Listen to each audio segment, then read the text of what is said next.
Hello mga auntie, may nabasa ko sa comment section, sa post ko yesterday. Last night. Sabi niya dito ay may apam nga pero hindi nakabili ng sariling bahay. Flex ng apam, mahirap naman pala. Oh my God. Ngayon lang ako na-inform na hindi pala pwede sa mga apam na mahirap.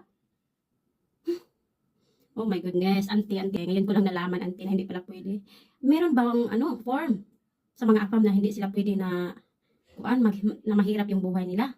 Meron bang form na dapat mayaman sila lahat? Oh my God. Napaka ba yan? Napaka pakialamera mo naman, ante. Bakit ganyan yung mindset mo? Hindi maganda yan. Yung mga afam, pareho lang din sila sa atin. May mayaman at mahirap. Alam mo? Huwag kang ipal dyan. At okay lang naman kasi nakakain naman kami na tatlong beses sa isang araw. At saka,